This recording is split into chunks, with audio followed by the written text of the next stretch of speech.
actively consume any kind of media like books, movies, shows, anime, manga, and whatever else there is, music, yeah, I guess music, then you know the art of hate watching slash hate reading that specific kind of media. And I recently finished my hate watching show. Now you might be wondering, well, if you hated it so much, then why did you keep watching it? That's because the hate watching a show is something everyone needs in a weird way. You need that one show that needs to be your least favorite. And just because I hated this show doesn't mean that there wasn't good stuff about it. Now, let me talk about that good stuff before I get into like the big reasons on why it sucks. Oh, the show's Record of Ragnarok, by the way. I don't know if you realize that by like the title and thumbnail and the images I'm showing on screen right now, but the show's Record of Ragnarok. Now, what I liked about it is the premise: 13 humans versus 13 like ancient mythical gods fighting for humanity. Well, humans fighting for humanity, gods fighting to destroy it. Now, what was interesting about the show is the fights. Like, the fights are cool. They have some interesting premises, and the characters are well written. But that's not because of the studio. The studio didn't create the show from the ground up.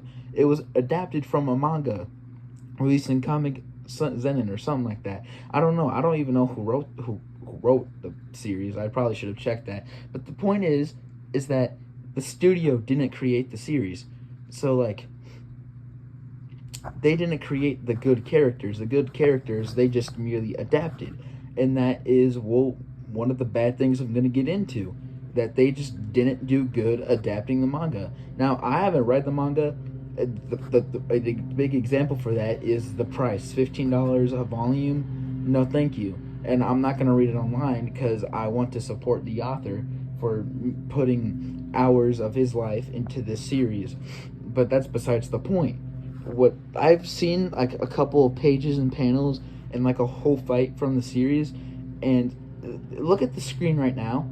Look at this. This is so cool. And then look at what they did in the show.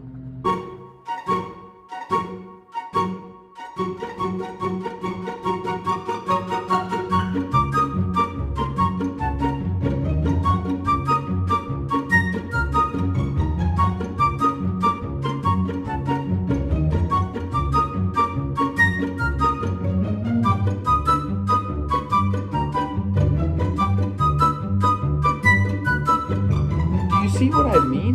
They did a poor job adapting the show. Like, look at this. This looks so cool. And then look at this. This looks so boring. And it is. But it's funny to laugh at when you're watching the supposedly the climax of season 1. And it's just a bunch of images flashing on screen. And it's spinning images.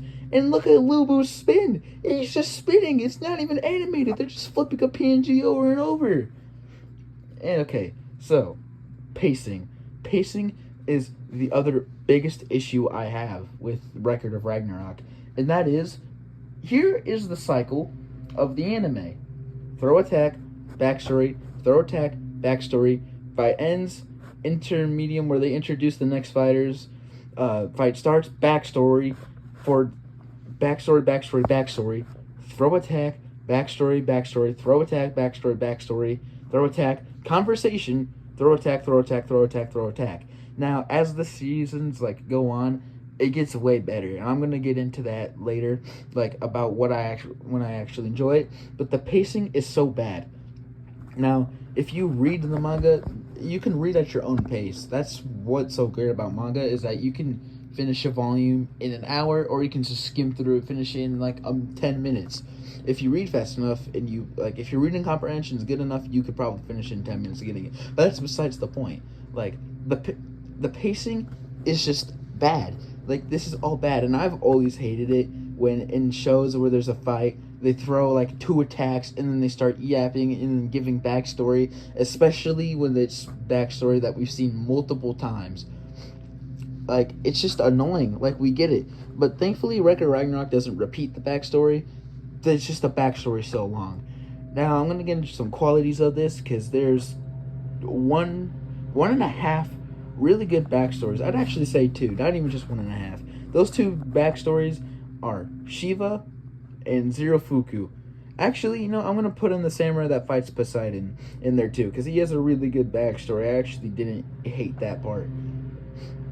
Now, if you notice what I just said, the first two, Zero Fuku and Shiva, are season 2, and like I said, season 2 is just way better than season 1 in almost everything. The pacing is way better, the animation is better, the fights are just better, the characters are better, but again, that's going to be in the positives area.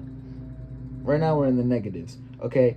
Backstories take way too long, okay? A 6-minute backstory about Thor for an attack is crazy. Like, we don't need that. Like, just let us watch the show. And yeah, so I think I've said everything that I don't like. Now let's get into the positives. I will start with the positive backstories. The Shiva and Rudra backstory is actually really good, and I don't even care that it's like really long, because it had my attention. I wasn't just like wanting to go ×2 speed to skip on through it, which I didn't do at all, but like, you know what I mean, like something I would have done if I watched the show sooner, as in like more recently, but whatever. The Rudra and Shiva backstory actually like had my attention, and I was watching that because it's interesting, and I always loved that dynamic of the best friends becoming like enemies. But that's not even what happens at the end. Shiva and Rudra don't become enemies, they still stay friends. And that's what's so amazing, is that like it subverted my expectations, I guess. Now, I don't know much about the Hindu myths, or like, honestly, I know most of my stuff about Greek mythology and a little bit of Norse. I don't know anything about any other stuff, and Christian like religion, but that's not a mythology, that's a religion. That's different in my book, but whatever. So like I'm kind of rambling on here. Pretty much the backstory is just good. Sorry about that, I kept pausing the recording. So pretty much the backstory is good, and I'm just rambling on about it, okay? You get it. The backstory is good, it subverted my expectations. Cool. Now let's get into the actual fights, like the real meat and potatoes, if you will, because the broad cycle of the show, and not just the fights. Earlier, the cycle I said was before the fights, but for the series, it's fight, move on, fight, move on, fight, move on. And if you watched other reviews of Ragnarok, you've heard that before. I got that from a different review. It's just you fight, introduce a character, then there's a fight, you introduce a character, and within that fight, it's throw, attack, backstory. And like it's interesting when they use it correctly. It's like when they show us the fight and they just cut to back in the day. It's like we don't care. Like we know the broad understanding of these people. Well, if you not, that's fine. Like we understand what we're doing here. We don't need to spend almost like half a season in just length alone and backstories. And season 1 is the worst offender of this, okay? Like, it is awful with the pacing, and season 2 is way better. I wasn't bored at season 2, other than like that one episode where there's like no fights at all. I think it's episode 4, I believe. It's the one where the 7 fortune like people first appear, and where Buddha first appear. Which actually, I'm gonna go through the fights through order. Lubu versus Thor, that's like a 4 out of 10. That has the worst pacing yet, as my examples have shown, and the worst animation. After that, the second fight, Zeus versus Adam, this is the climax, and Adam, yes, like the first man. And in this show, he has an amazing ability where he can just counter the ability of all the ancient gods, like the mythical gods. That is such a cool ability, but he loses. He loses the fight, and that is so stupid, because his ability is literally just to counter everything. How does he lose? Why does he lose? But whatever, that's not the anime's fault, that's the manga creator's fault, but it's fine. I probably wouldn't have been upset about it if I read it, and I'm probably just upset about it because I watched a bad adaptation. Who cares? I care too much. Anyways, rambling on, the third fight is Poseidon versus the samurai guy. I forgot his name. His name will be on screen if I remember. Now, about this fight is the best fight in season 1, without a doubt. Okay, because it's the last fight of season 1, but whatever. Why does that even matter? This fight is really good. Okay, there's still bad backstory, the Poseidon and like Adamas is like, okay, cool, like, okay, that's just, Adamas doesn't even exist in mythology, but considering that this is its own mythology, I guess I'll allow it here. I'm not the mythology guy. I'm not pointing out inaccuracies here. Now, I will say though that the fight is actually really really good, and the backstory for the samurai guy is also really good. Like, I actually really enjoyed his backstory, and when he wins the fight and he's like, I did it, I won. I'm pretty sure. I haven't watched season 1 in like a bit, but like the ending of the fights are good. Like the reaction of the god or human winning, it's really good. Like like I said, the characters are good, but it's just that they're in a bad adaptation, and that's the like. But I always say that I don't really care about animation, but this animation is distractingly bad. Like, it's actually distracting. So if you just want to have fun, get like your friend or something, and then just like laugh at the animation, because that's what I did. Like, well, not with my friend, but I was just laughing at the animation. And you can just go on TikTok, like type in like record of Ragnarok animation, and you can just have some fun. It's so over the top too. Like, they like take it so serious, and I'm not gonna blame the like studio, even though it is kind of their fault. But like, it's not the workers' fault. They probably had some like tough like deadlines to meet, and allegedly it was like 2 minutes, or not 2 minutes, 2 months they had to work on it. Okay, that's fine. Like, I'll allow it. I'll allow it then. Like, I understand. But regardless, the samurai guy wins. Season 1 ends, and then season 2 starts with Jack the Ripper versus Heracles. And yes, I called him Heracles. Actually, no, it's Hercules, because that's what they use in the dub, and I watched the dub, even though I'm pretty sure in the manga it's Heracles, and this Hercules is spelt like Heracles. But regardless, Hercules. I'm just gonna say Heracles because I can't even pronounce Hercules. There we go. Hercules versus Jack the Ripper. Now this is an amazing fight. Like, honestly, just watch season 2, because season 2 is way better than season 1. The fight's animation pacing is all way better, and like, as I said, or as stated earlier. Now, let me tell you, the Jack the Ripper backstory, that was a good backstory. I'm not even mad about that, because it like takes up so long. I fell for Jack the Ripper, dude, and Jack the Ripper. I love Jack the Ripper. As weird as that sounds, like, it's like true crime. That's like the first true crime case I like ever studied. So like, I like Jack the Ripper, dude. It's just like scary how they didn't know who the guy was, but apparently they found him. But whatever. This is not like a social studies channel. This is whatever the hell I want it to be channel. But the Jack the Ripper versus Hercules fight it's really amazing. Like, it's how everyone hates on Jack the Ripper, but they come to like him because he's fighting for humanity, but they feel forced to like him. And you can see it. Okay, so as I said earlier, sorry, I had to end the recording real quick, but as I said earlier, the humans feel like weird for rooting for Jack the Ripper, because he's Jack the Ripper, the most evilest person ever according to them. But they're like, wait, he's fighting for the humans though. So like, it's just like the humans, or I guess the more so the crowd, they always like appear, and it's kind of distracting because that goes with the pacing. It's just like, we don't need to see their reaction to everything. Just show us the fight. That's why we're here, is for the fight in the tournament arc. Okay, but anyways, the fight is cool, and that's all that matters. Jack the Ripper wins. It's they're tied right now. Yeah, 2-2. Oh yeah, wait. Oh, I'm trying to remember what fight's next. Hold on. Is it the Shiva fight? No.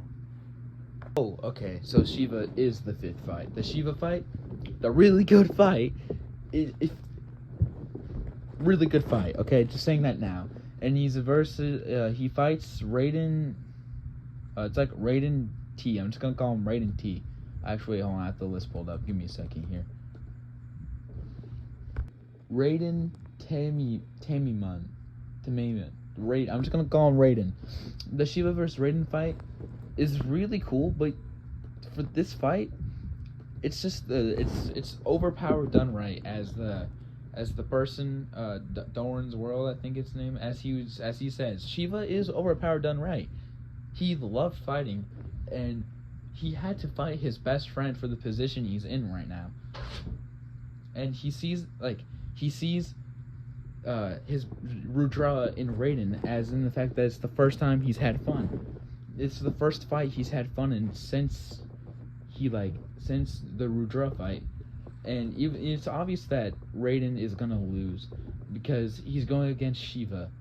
Like it's kind of obvious he's gonna lose. But the backstory is really good, and the fight when they're fighting, it was good. It had my attention the whole time. All 5 episodes that it was just a good fight. Oh my gosh, that's a horrible voice crack. But anyways, so like, really good fight. That is a solid. I forgot to rate them. Thor vs. Lubu, 4 out of 10. Adam versus Zeus, 5 out of 10. Poseidon versus the samurai dude. Wait, I have his name pulled up right here. Versus Kojiro Sasaki. That's like an 8 out of 10 right there. Jack the Ripper versus Hercules is like another 8. Shiva versus Raiden is like a 7.5. Actually, I say that's an 8. And now round 6. Buddha versus Zero Puku. That's such a weird name. Zero Fuku. Oh, not Zero Puku. Zero Fuku. Zero Fuku. That's such a weird name. But regardless, it's the coolest fight ever. You know, it's dedicated. The whole. So season 2 was split into 2 parts, part 1 and part 2. All the part 2 is just the Buddha versus Zero Fuku fight, because every season is doing 3 fights, it seems, which is cool, I guess. But the Buddha fight, 8 out of 10. I'm gonna say that right now. It's pretty much just an 8 out of 10 fight. Maybe a 9 if you read the manga. It's probably better. But it's like the best fight I've seen, and the animation was actually good. Everything about it was good. The character development, I don't even know how to explain it. It was that good. Just watch season 2. That's all you need to do, and then you get everything enjoyable. But yeah, that's just pretty much everything that's been animated. That's my thoughts on hate watching. It's not all bad. As I've said, what I liked. The next fight is Hades versus Qin Shi Huang. Isn't that the guy that won like the 3 years, the 3 Kingdom War? Or is that Quan Chi? But that's like kind of, they sound similar. I want to make sure, like, what's this guy's deal?